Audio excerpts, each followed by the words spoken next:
What's going on, guys? Welcome back to my channel. Today I'm doing something I've never done before, and that is rank the Halloween franchise on Halloween.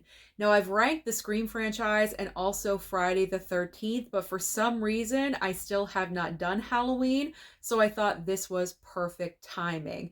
Now, keep in mind that to talk about these movies and explain the reasons for why they exist in their spots, I do have to get into full-on detail. I'm going to have to spoil some movies.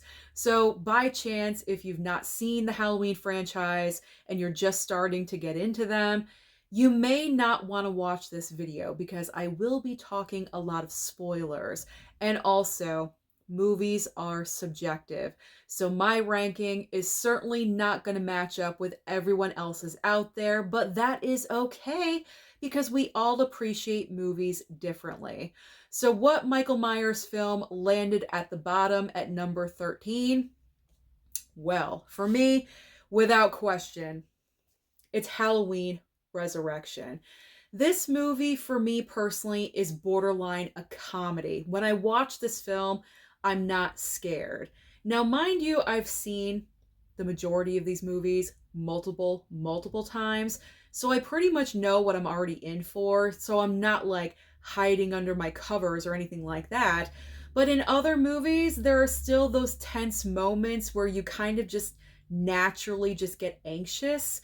I'm not getting anxious in Resurrection at all. There's nothing scary about this movie. It's borderline comedy, as I said. There's just a lot of weird, quirky moments like Busta Rhymes doing karate against Michael Myers. But what I really do not like about this movie is how they treated the characters of Michael and also Laurie. It pretty much is the most insulting thing when you kill off the final girl of this epic franchise right in the beginning of the movie in the most atrocious way. It's awful. It is horrible. I don't think anyone that's a fan of this franchise tolerates that opening kill. Like, it's just horrible. So they treat the character of Laurie Strode like garbage. And then with Michael, it's like they're mocking him in his own franchise. That is just like the bottom of the barrel to me. And to be honest, I do not reach for this movie unless I'm watching the entire franchise around this time of the year. It's not like, oh, I'm in the mood for a Halloween movie and I'm pulling Resurrection. That does not happen. I only watch it once a year in the month of October. So without question, Resurrection is definitely at the bottom. Second from the bottom is going to be Halloween, The Curse of Michael Myers, or I just like to call it Halloween 6. So Halloween 6, this is a part of like that Thorn trilogy. It's like 4, 5, and 6 were these movies where Michael was connected to this other element and these people drive him to do what he does, I guess. I don't know. I've never really been super clear on the entire Thorn element of these three movies. But when it comes to Halloween 6, the main reason why I'm just not the biggest fan is because we are following characters, like secondary characters, that we're not connected to from previous films. Because yes, you do have the character of Jamie. By the way, that's another reason why this movie is not one of my Halloween favorites. Because in 4 and 5, the character of Jamie is portrayed by Danielle Harris, and she's so great in that role. And then when we move to the next film with Halloween 6, not only has she aged by like 15 years or something, but she's also played by a completely different actress. So there's no like attachment there because I don't know who that is. I'm not familiar. I know Jamie from 4 and 5, Danielle Harris. I don't know who this chick is. So I have no attachment there. Granted, she does have probably one of the best kills of the Halloween franchise. I will give it that credit. That's an awesome kill. It does have awesome kills in this movie, but not enough to make it one of my favorites. And then you have Paul Rudd, who's playing Tommy Doyle, and he's like a peeping Tom in the beginning of the movie. I mean, I know he's not really, but that's what he looks like, and that's what he's thought to be. And I don't know, it just, there's a baby, and it doesn't work for me. It just doesn't work. It kind of feels overly complicated. And then you have Dr. Loomis thrown into the mix, and he's aging at this point. And this was Donald Pleasance, I believe, last movie in the Halloween. Yeah, it was his last movie in the Halloween franchise. Was it his last movie ever? I'm not really sure. What a way to go out. What a way to go out if it was. But you know what? It's like, it's, you kind of get the vibe that Donald Pleasance didn't even really want to be there. You know what I'm saying? So, not the biggest fan. I'm not the biggest fan of this one, but you know, it came in the box set, so that's why it's a part of the franchise. That's why it's part of the physical media collection. It was part of that box set. Next up is Halloween Ends. Surprisingly enough, we have not gotten to the Rob Zombie Halloween movies yet. That's right. I enjoy the Rob Zombie movies more than Halloween Ends. Halloween Ends, I think we just all have the same complaint about this movie for anyone that doesn't really care for Halloween Ends, because I know Halloween Ends does have that fan base. I get it. I respect you for liking this movie, because I would like to be respected for enjoying my favorite movie. So if you enjoy Halloween Ends, that's great. It didn't work for me. The reason why it does not work for me is because you are introducing a brand new character, Corey Cunningham, right in the beginning of this movie, and pretty much the entire film centers around this brand new character, but it was way too much storyline last minute, because this character, if this was the intention of bringing this character in and him evolving into what he does by the end of this movie, this is a character that should have been introduced in Halloween 2018, and they should have interwoven him throughout the entire trilogy of these movies. I mean, he could have gone to school with Allison and all the other high school kids. Like, they could have thought of something to have him be around somehow, some way. Maybe he always had a crush on Allison. Who knows? I mean, right now, I'm thinking of a better storyline than what Halloween Ends did. There's a lot of aspects about this movie that I just don't really care for. Again, the way Michael was treated in this film really agitated me. I mean, are you trying to tell me that badass Michael Myers, this like supernatural-esque kind of element of a person, is being taken down by Corey Cunningham? I mean, come on. That moment where they're underground and Corey is fighting with him and actually rips the mask. Come on. I mean, I know that Michael has been underground for a while. He's been hiding for what, 4 years or something? But you're making him look weak. I didn't like that they made Michael weak, because Michael is not supposed to be weak. Michael is supposed to be a force of nature. Pretty much everything in Ends is like the opposite of what we know of Michael in this franchise. And I just didn't like that, especially for James Jude Courtney, that plays the character of Michael in this recent trilogy. He is my favorite Michael. He is my favorite Michael portrayal. I was going to say one of, but he is my favorite. And I know that's going to be kind of like controversial or something, because, you know, Nick Castle from the original is so loved for that portrayal, and I get it. But there's just something about James Jude Courtney's performance. He just really steps it up. He just represents Michael in such a great way.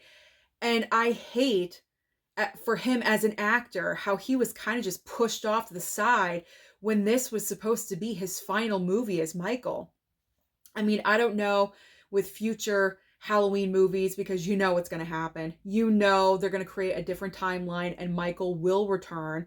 I'm not sure if James Jude Courtney will come back as Michael in future movies. I have no idea. So the way that the actor was kind of pushed off for this Corey Cunningham guy really just ticked me off. I did not like that at all. The only real positive that I did take away from this movie was right in the very beginning, where they actually had the balls to kill a kid on screen or portray that murder on screen. Because usually with horror films, kids are off limits.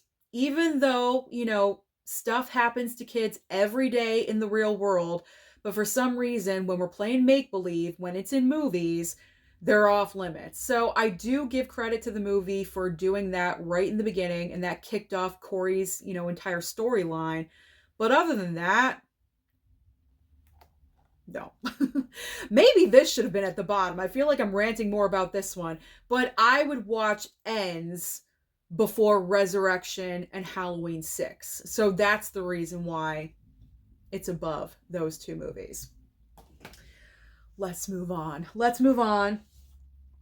We finally hit a Rob Zombie film, Halloween 2. So Rob Zombie's Halloween 2.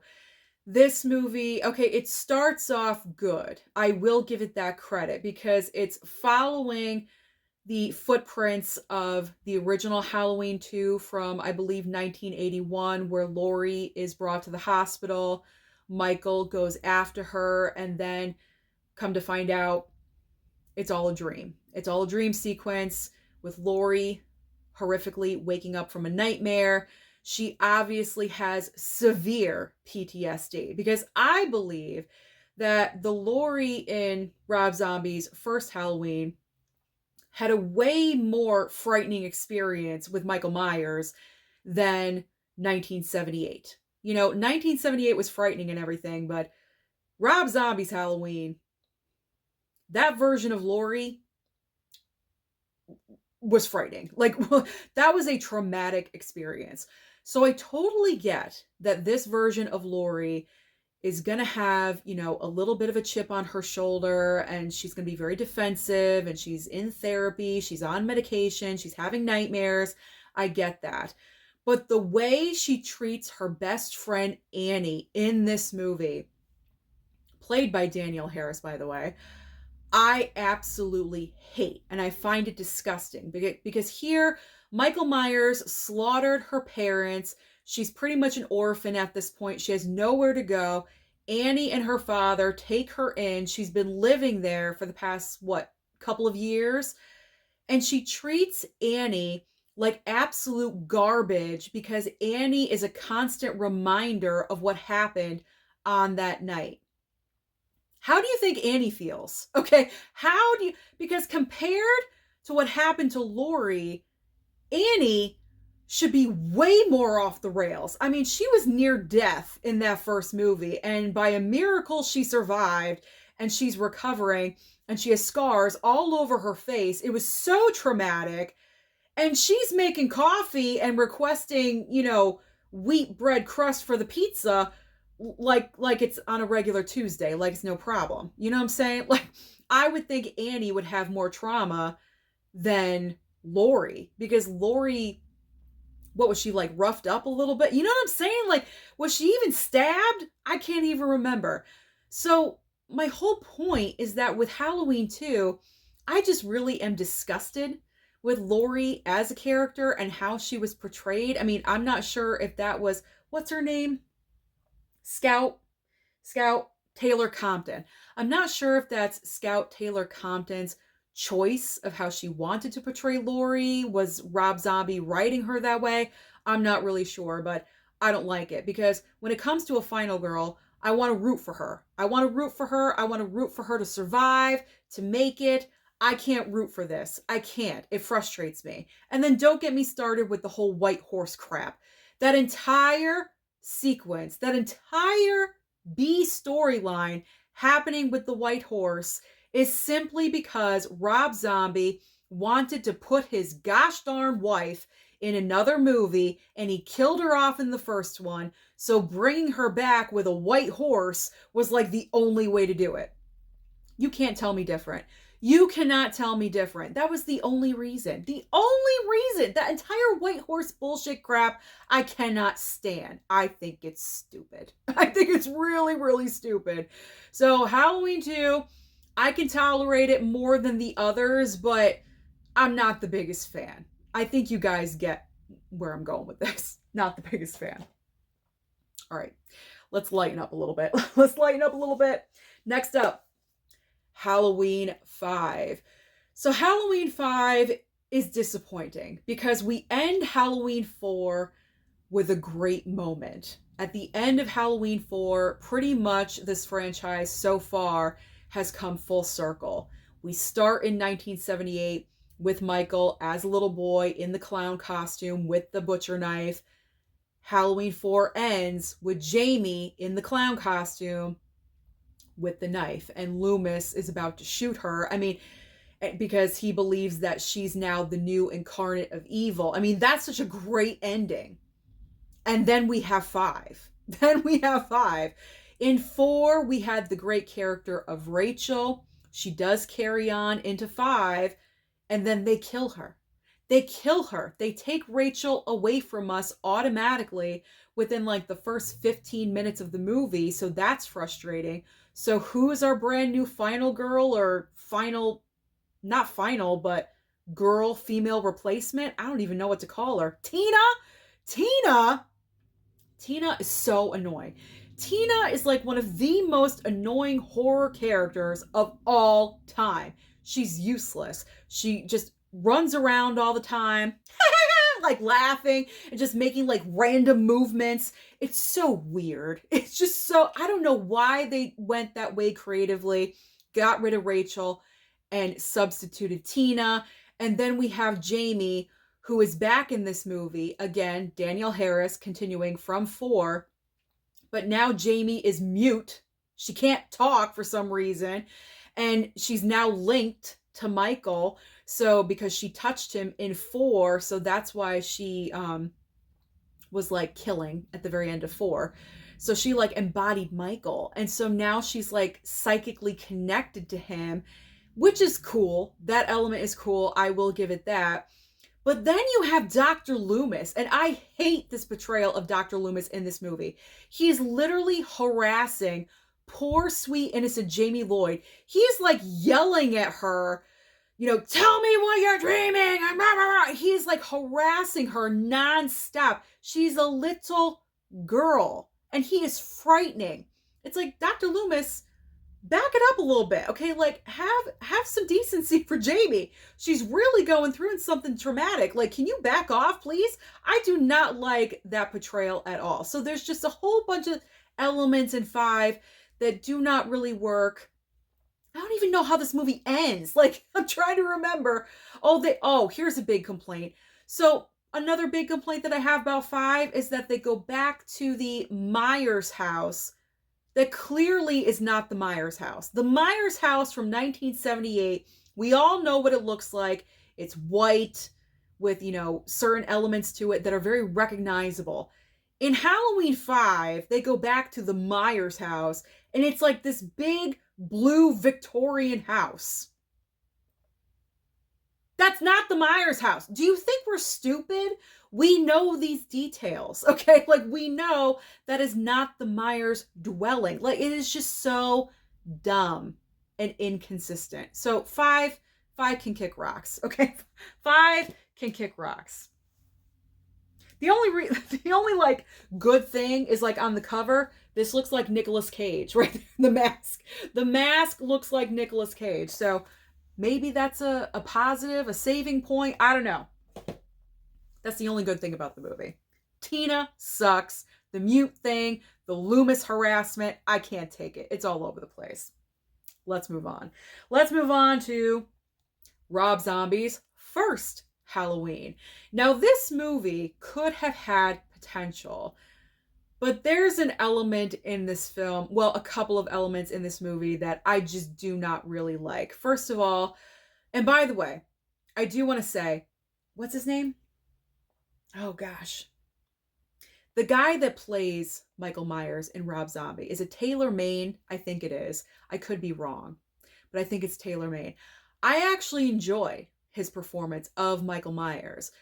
Very vicious in both of these movies. It's kind of amped up a level because, like I said, James Jude Courtney is my favorite Michael performance. It's like he's got it just right. He sticks he just gets it. He hits everything perfect. Whereas Taylor Maine in these movies, because he is so much bigger. I believe he's like 6'5" or something like that. Very, very intimidating. And the way he's just so vicious when he attacks, it's always multiple times. And it's going a little bit overboard, but I can take it. I can tolerate it. I do enjoy this version, although it is a little bit ramped up for me. So that is a positive that I do want to point out that I missed out on talking about Halloween too. So Rob Zombie's first Halloween, this movie is split up into 3 parts pretty much. The first part is all trailer trash, the background of Michael and his family, and that element of the movie to me kind of like it takes the mystery out of why Michael is Michael. Because as we know from the first couple of movies, we don't know the reason why Michael does what he does. We don't know what makes him tick. We don't know what's making him go off. We don't know why he kills, why we don't know what we don't know the reason who he kills for what reasons. You know what I'm saying? Like he could kill someone over there, but then in 2018, he's passing by a baby in a crib and he just leaves that baby alone. You know what I'm saying? Like little thing, he's like a tornado. You know what I'm saying? Like when a tornado comes through, a tornado could wreck this house, this entire line of homes, but leaves one alone. That's how Michael is, you know? And that's like the mystery of Michael. Whereas in the first Halloween movie from Rob Zombie, we're kind of given an explanation because his family is god awful. I mean, they're like trailer trash from hell. They are so terrible. And with the worst dialogue ever. It's so dirty and filthy and unappealing. You know Rob Zombie wrote this script, okay? And then the middle portion of the movie is when young Michael is in the mental facility with Loomis and he's trying to work with Michael, trying to get him to talk, but this is when Michael is starting to turn a little bit more towards what he's going to be. And then the third part is an extremely accelerated version of, you know, a remake of 1978. So this movie, you know, is divided in such a way. But the reason why I don't really care for this film is the trailer element in the very beginning.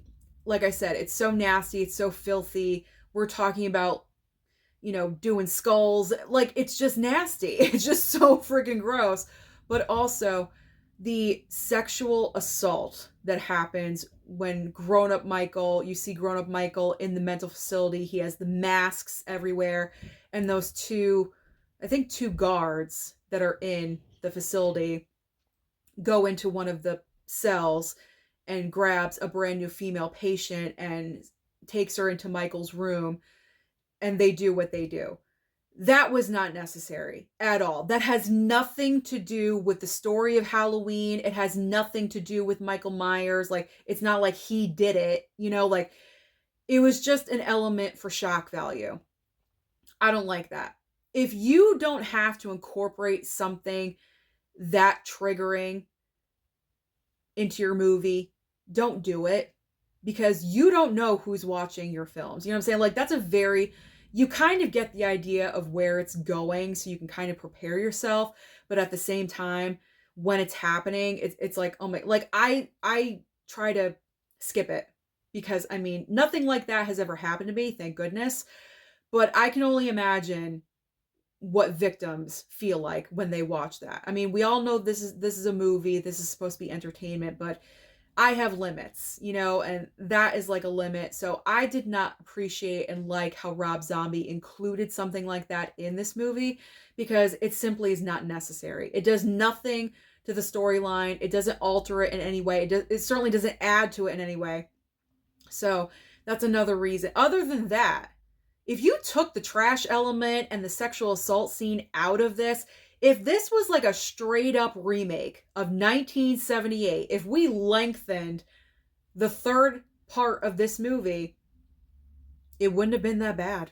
It really would. Like, it would probably be in my top 5, because Rob Zombie is a decent director. His directing skills, I have no question with.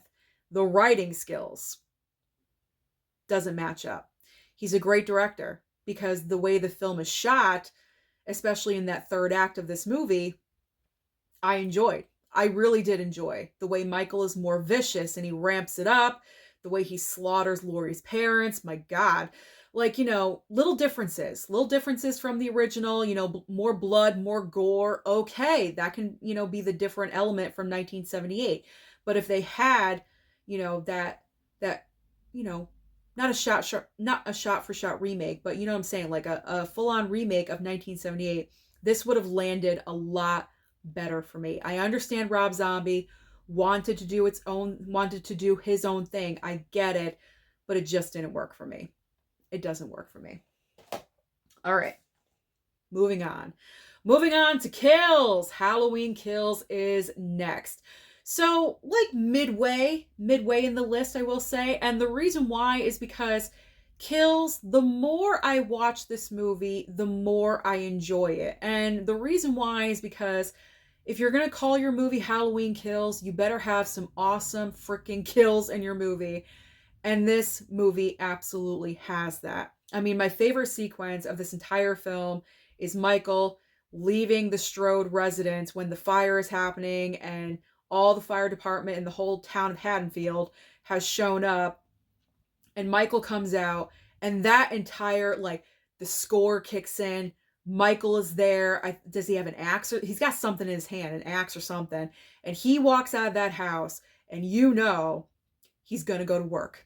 He's going to go to work, and he slaughters every single one of those firefighters, with no problem at all. That is the Michael Myers we want to see. He is so powerful. He can take on 10 firefighters at one time with various different weapons, like it's nothing, like he's just swatting a fly away from his face.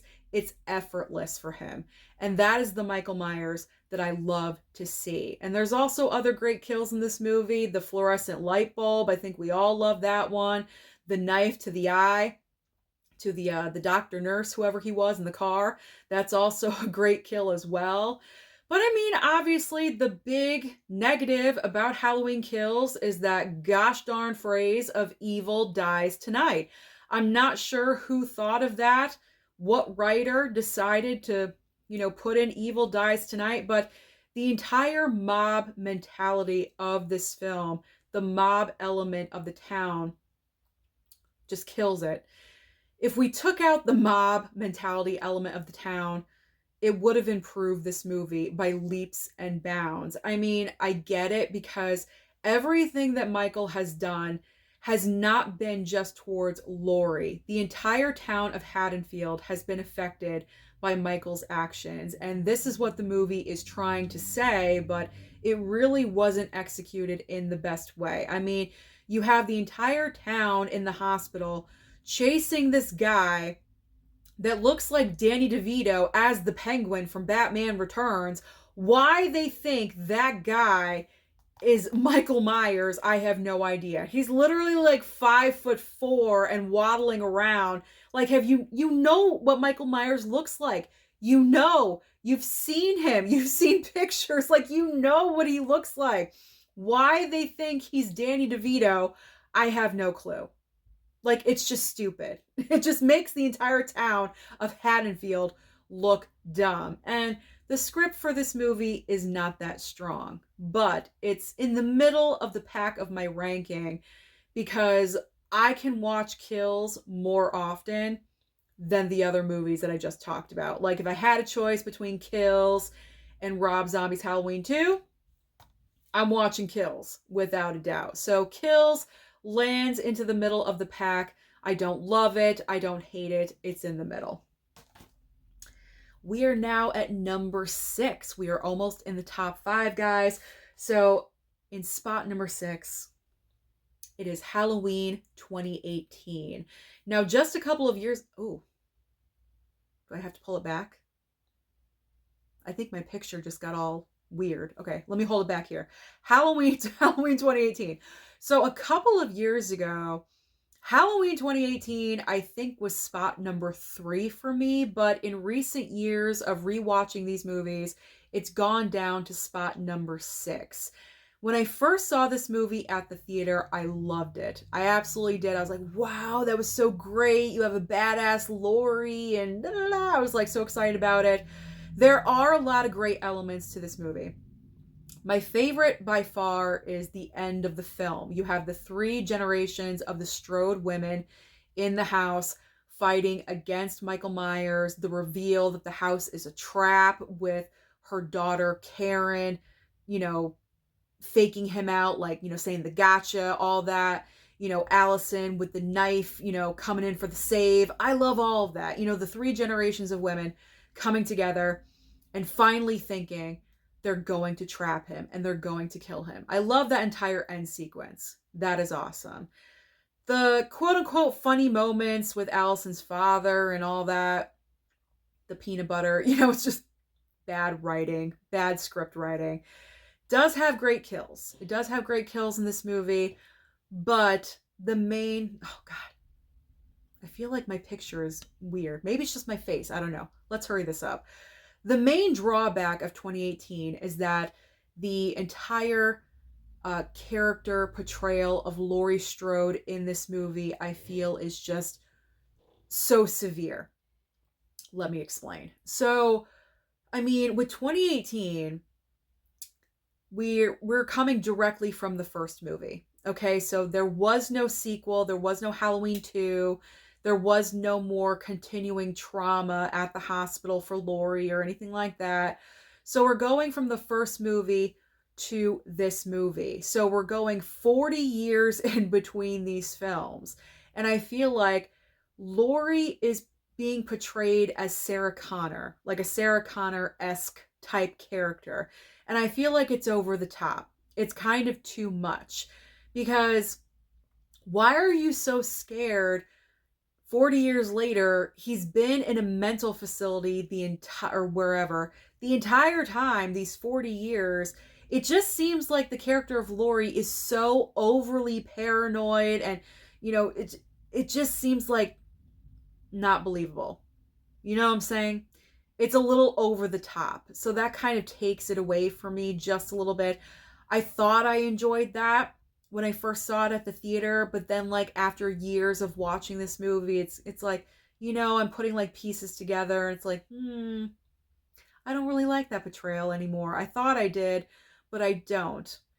I mean, the badass is okay in some moments, but not throughout the entire movie. It's very like inconsistent with the badass moments too, because there's some points where Laurie is just so weak and she's, standing in the restaurant and kind of making a fool out of herself and she's chugging like little nips of alcohol. It's like, Laurie, what is wrong? Like, she's all over the place. She's so paranoid. She's all over the place. And I don't know, I just don't really like that Laurie Strode portrayal. So that's like the biggest negative for me when it comes to Halloween 2018. But there's other aspects about this movie that I like, so that's the reason why it's at number 6. You know what I'm saying? All right, let's get that out of here. I feel like that cover was like altering. Yeah, I feel like I'm already going back to normal. Okay. 5th place. 5th place, we have, surprisingly enough, it is Halloween 3, Season of the Witch. So when I first saw this movie, I think I was like everyone else and I didn't really care for it. Then I watched it a second time and I was like, you know what? That actually wasn't too bad. And then over the years, I've watched it again and again. And I feel like a lot of other people are finally, giving Halloween 3 the respect it's always deserved. Granted, it doesn't have Michael Myers, but that was the entire point of this movie because, in case you're not familiar, Halloween 3 was supposed to be the beginning of an anthology for Halloween. So like every year it was going to be a completely different story. No Michael Myers, just like scary stories on Halloween, something like that. And this was supposed to be the first of that anthology. But this movie did not perform very well at the box office. So that's the reason why they quit the anthology idea and went back to what did work, Michael Myers. So this is like the oddball of the franchise because this is the only movie without Michael Myers in it. But you know what? I enjoy the film. I mean, Tom Atkins, yeah, I'm horrible with names. Tom Atkins in this movie, man, he's like the ladies' man. He's just like, he's flirting with a coworker to get what he wants, and he's flirting with a nurse and patting her on the butt, and he's sleeping with this other woman that he's gone off with to investigate the disappearance of her father. Like, he's just getting around in this entire movie. It's kind of impressive. You couldn't do that nowadays with a character like patting coworkers' butts or anything, but back in the day when this came out, I'm not sure when, 80 something, 82, you could do that back then. It was like no big deal. But I mean, if this movie was just called Season of the Witch, it probably would have been extremely popular. But I enjoyed the movie a lot, and I just keep enjoying it every single time. So that's why it's in my top 5 at number 5. Number 4 is Halloween 4. I've really grown to love Halloween 4 a lot. Like, every single time I rewatch it, I just love it more and more and more. I think Danielle Harris as the casting choice for Jamie Lloyd was so spot on perfect. She is so great in this movie. And I think the reason why I love it so much is because there's a different dynamic when you have a full-on grown adult going after a child. Because, I mean, when you have someone like Laurie Strode, who's almost an adult in the first movie, she's 17, and, adult versus adult, it's an even level playing field. But when you have a psycho killer like this going after a little girl, that just adds in another element of fright for her situation. And then you have the relationship with Rachel, and I love the character of Rachel because she's very relatable. All she wants to do is go on this date on Halloween, but she can't because she has to babysit, Jamie and take her out for trick-or-treating, whatever it is. And so, I mean, she's a relatable character. I would have been upset too. My plans were ruined because I had to babysit. But I loved their relationship because even though they aren't sisters, they're not related, they have that sisterly bond, and it's carried through the entire movie, and they're there together, and they're fighting for their lives together. And I just love their relationship and their dynamic. Loomis is fine in this movie for me. He's not too over the top. Sometimes he could be over the top, but he was just right in this movie. And the ending, like I said earlier, the ending of this movie is just so great, with Jamie presumably carrying on that evil from Michael, and Loomis saying like, no, no, or whatever it was. That was a great way to end this movie. So Halloween 4 definitely is in the tops for me. I love it more every single time I watch it. Can't help it. Love it. All right. We are going into the top 3. In third place, may surprise you, I don't know. Third place for me is Halloween 2. Now, Halloween 2 used to be runner-up in second place, but another movie has taken that spot, obviously. Not that I don't love Halloween 2, I do. It's a perfect double feature with the first movie because in the second film, it just carries on from the events of that first movie. Laurie Strode is taken to the local hospital. Michael Myers is walking around on Halloween, as we all know, because he's in a mask, so he can just walk around amongst the people. So he's walking around. He hears that a victim was brought to the hospital, so off he goes. He goes to find her, and chaos ensues at the local hospital. I mean, this really has the focus on Michael because Laurie is in a bed pretty much the entire movie, and Loomis is more, involved as well. But what I love about Halloween 2 is that compared to the first movie, they ramped it up because obviously with the kills, more creative kills, we got the hot tub situation and all that. So that was better because in the first film, the kills weren't really the focus. They weren't gory and bloody. I mean, they were very like short, simple, to the point kills, very basic, but they ramped it up for Halloween 2 just a little bit to give us that little something extra to let us know, these movies are going somewhere. I don't know if they plan on any more movies after Halloween 2 because obviously Halloween 2 was never planned. I think John Carpenter planned, Halloween just to be a one-off film, but obviously it did well, so they ended up making a sequel. But I enjoy Halloween 2. It's a great double feature with the first movie. I will always enjoy it. It's got the great scene at the very end with the fire and everything. So Halloween 2 is in third place. The runner-up of the Halloween franchise is Halloween H2O. H2O is second place. I believe, if memory serves me correct, Halloween H2O, because it did come out in 1998, I was 18 during that time, and I believe this was the first Halloween movie I'd ever seen, because I was not watching horror films when I was younger. So this was the first Halloween movie I was ever exposed to, because I watched Scream in 1996 at the movies when it first came out. And that was really my introduction into the horror genre.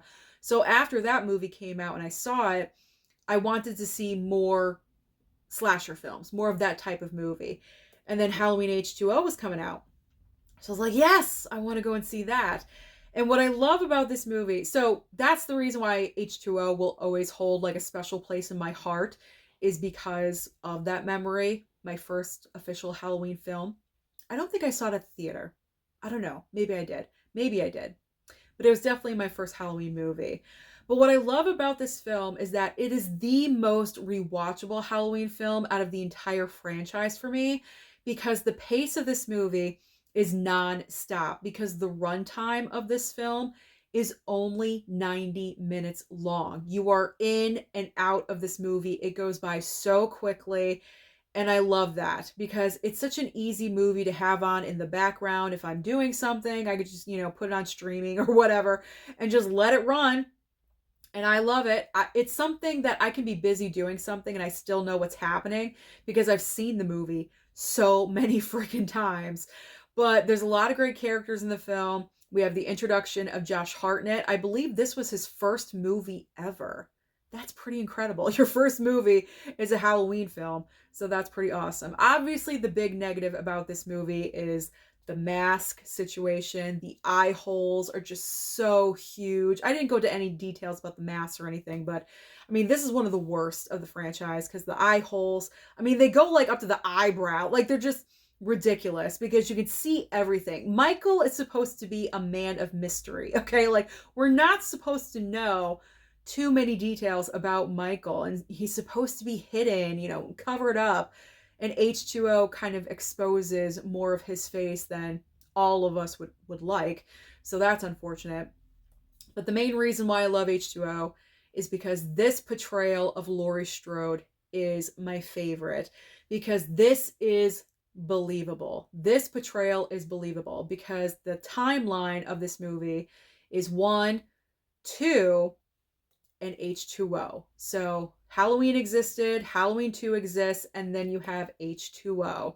So all of the traumatic experiences that Laurie had in those first 2 movies, it's very believable that in H2O, she has nightmares. She's a functioning alcoholic. She has disappeared from society, but she's still out there. She's not secluded in the woods, Sarah Connor like in 2018. You know what I'm saying? Like, she's still functioning out there in society. She's not completely hiding herself because she's afraid this guy 40 years later is going to get her. That's not what this is. We're 20 years later and she's out there. She's out there, but she's paranoid. She is paranoid.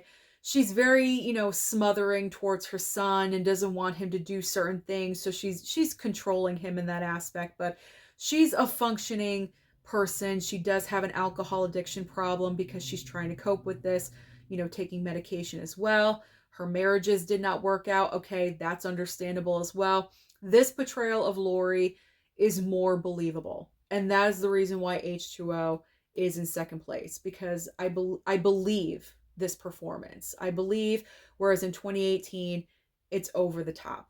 It's a little bit too much. But I just love it. I just love H2O.